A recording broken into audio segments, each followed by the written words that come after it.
الحج اشہر معلومات، حج کے مہینے ہیں جو معلوم ہیں،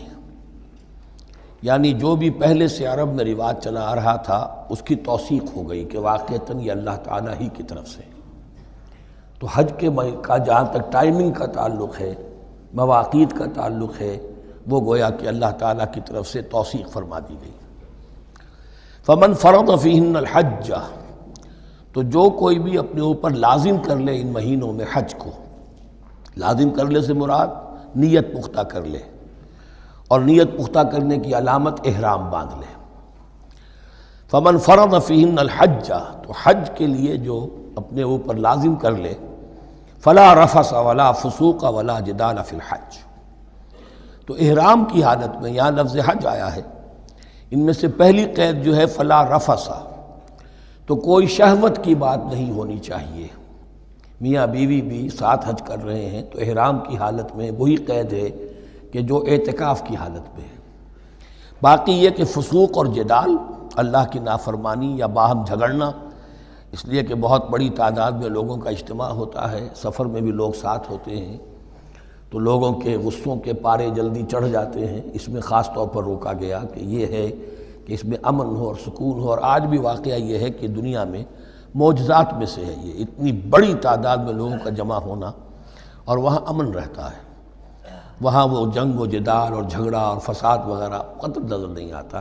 یا تو یہ کہ پچھلے دنوں میں کچھ سیاسی اعتبار سے کوئی مہمیں اٹھائی گئی ہیں، یا یہ کہ کچھ چور اچکوں نے بھی جانا شروع کر دیا ہے وہاں پر، لیکن جھگڑا اور جو گالم گلوچ کی نوبت ہم نے اپنے آنکھوں سے نہیں دیکھی، بلکہ 5-6 مرتبہ حج کی سعادت حاصل ہوئی ہے۔ فلا رفث ولا فسوق ولا جدال فی الحج وما تفعلوا من خیر یعلمہ اللہ، اور جو خیر بھی تم اس کے دوران کرو گے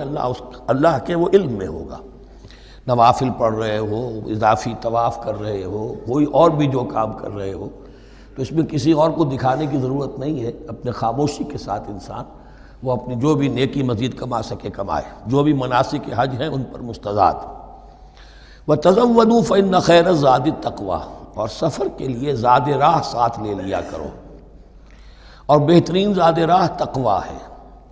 اب اس آیت کے 2 معنی لیے گئے ہیں، ایک تو یہ کہ بہترین زاد راہ تقویٰ ہے، یعنی سفر میں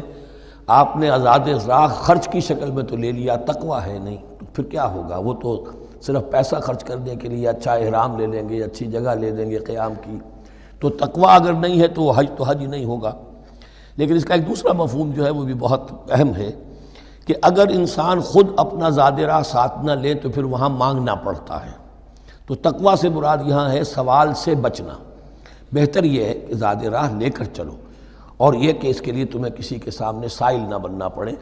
اگر تم صاحب استطاعت نہیں ہو تو حج تم پر فرض ہی نہیں ہے۔ خام خواہ کو ایک شے جو تم پر فرض نہیں ہے اس کے لیے وہاں جا کر بھیک مانگنا، یا یہاں سے بھیک مانگ کر یا چندہ لے کر جانا، یہ تو قطعاً غلط حرکت ہے۔ وَتَزَوَّدُوا فَإِنَّ خَيْرَ الزَّادِ التَّقْوَىٰ وَاتَّقُونِ يَا أُولِي الْأَلْبَابِ، اور یقیناً میرا ہی تقویٰ کرو، مجھی سے ڈرو اے ہوش مندو۔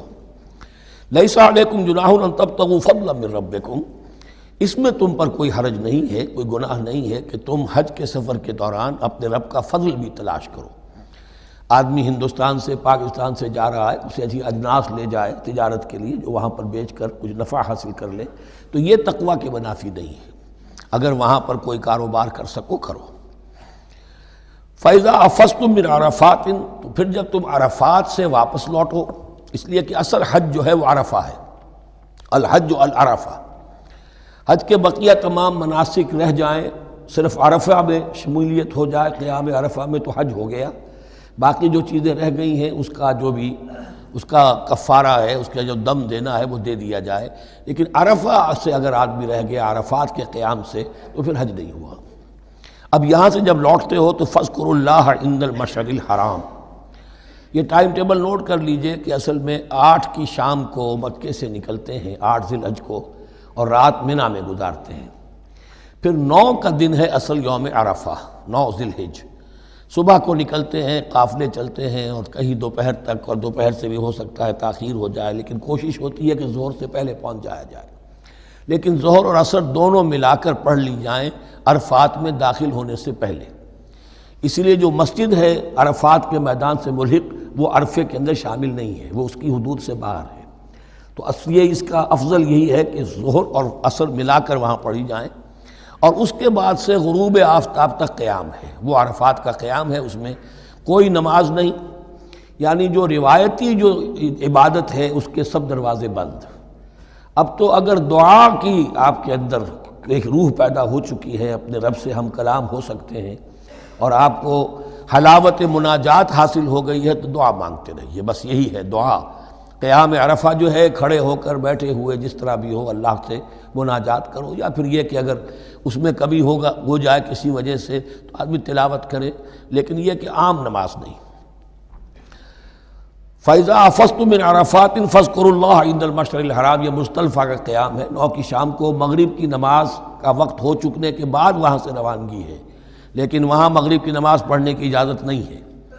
اب جاؤ اور مغرب اور عشاء دونوں جمع کرو اس میں مشعر حرام یعنی مزدلفہ میں۔ وَاذْكُرُوهُ كَمَا هَدَاكُمْ، اور یاد کرو اسے، ذکر کرو جیسے کہ تمہیں اس نے ہدایت دی ہے۔ اس سے مراد ہے کہ جو کچھ اللہ کے رسول نے تمہیں سکھایا ہے، ذکر کے جو طور طریقے ہیں، اس کے لیے جو بھی طریقے ہیں وہ اللہ نے ہدایت دی اپنے رسول کے ذریعے۔ وَإِن كُنتُم مِّن قَبْلِهِ لَمِنَ الضَّالِّينَ، اور یقیناً اس سے پہلے تو تم گمراہ لوگوں میں سے تھے، تمہیں معلوم نہیں تھا، حج کی شکل باقی رہ گئی تھی، اس کی روح ختم ہو گئی تھی، اس کے مناسک میں بھی تم نے رد و بدل کر دیا تھا، وہ آگے آ رہا ہے۔ ثم افیضوا من حیث افاض الناس، پھر پلٹو وہیں سے جہاں سے کہ سب لوگ پلٹتے ہیں۔ قریش نے یہ کہا تھا کہ ہماری خاص حیثیت ہے کہ ہم تو منی ہی میں مقیم رہیں گے،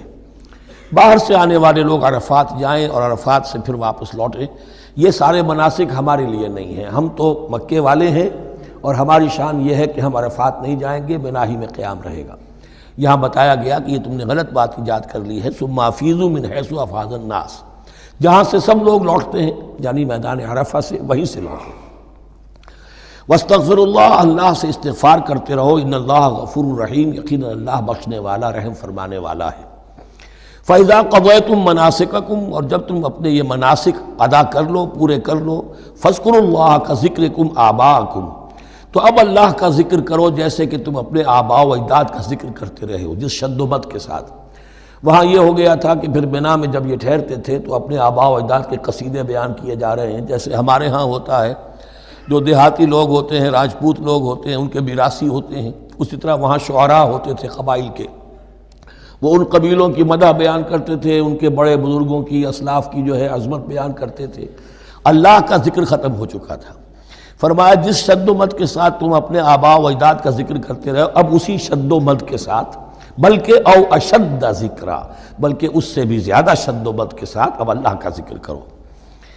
فَمِنَ النَّاسِ مَن يَقُولُ رَبَّنَا آتِنَا فِي الدُّنْيَا وَمَا لَهُ فِي الْآخِرَةِ مِنْ خَلَاقٍ، لوگوں میں سے وہ بھی ہیں جو یہی کہتے رہتے ہیں رب ہمیں دے دے دنیا ہی میں، ایسے لوگوں کے لیے آخرت میں کوئی حصہ نہیں ہے۔ یعنی وہاں پہنچ کر بھی ساری دعائیں ان کی دنیاوی چیزوں کے لیے ہیں، مال کے لیے، اولاد کے لیے، ترقی کے لیے، اور دنیا کی جو بھی چیزیں ہیں، اپنی کوئی مشکلات ہیں ان کے رفع کرنے کے لیے، چونکہ ان کے دلوں میں دنیا بسی ہوئی ہے۔ اشربوا فی قلوبہم الدنیا، ان کے دلوں میں جیسے بنی اسرائیل کے دلوں میں بچڑے کا تقدس ملا دیا گیا تھا اور محبت، اسی طرح ہمارے دلوں میں دنیا کی محبت ہے، تو وہاں جا کر بھی دنیا ہی کی دعائیں ہیں۔ فَمِنَ النَّاسِ مَن يَقُولُ رَبَّنَا آتِنَا فِي الدُّنْيَا وَمَا لَهُ فِي الْآخِرَةِ مِنْ خَلَاقٍ، ظاہر بات ہے ایسے لوگوں کے لیے پھر آخرت میں کوئی حصہ نہیں ہے۔ وَمِنْهُم مَن يَقُولُ، اور ان میں سے وہ بھی ہیں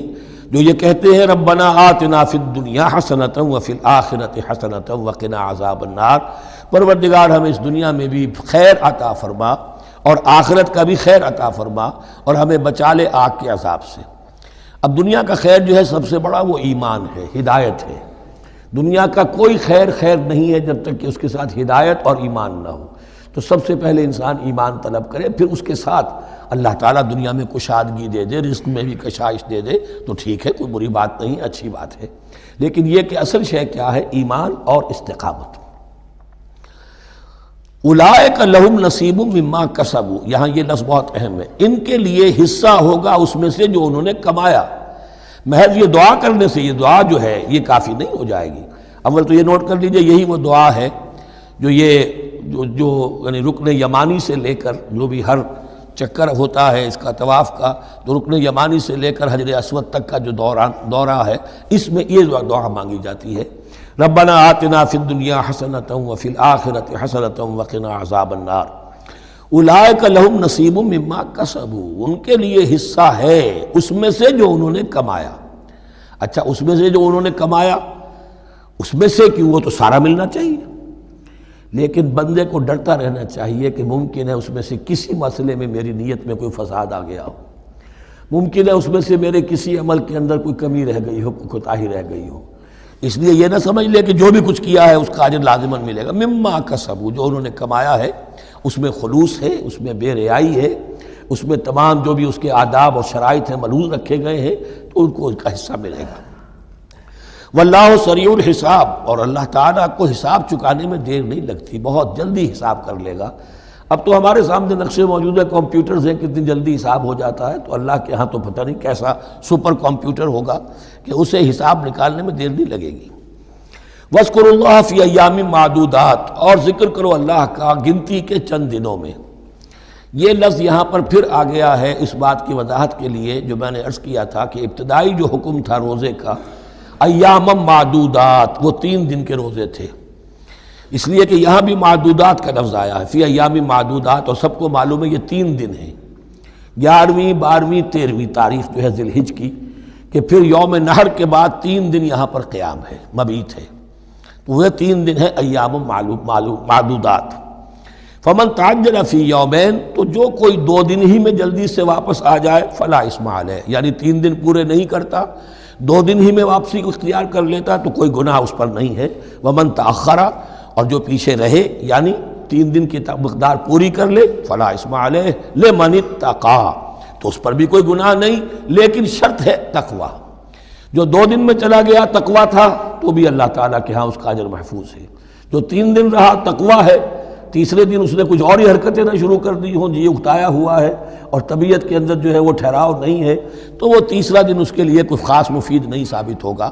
لیکن یہ کہ اصل شے جو ہے اللہ کے ہاں جو چیز کے شرط لازم ہے قبولیت کے لیے وہ تقوی ہے۔ لمن اتقی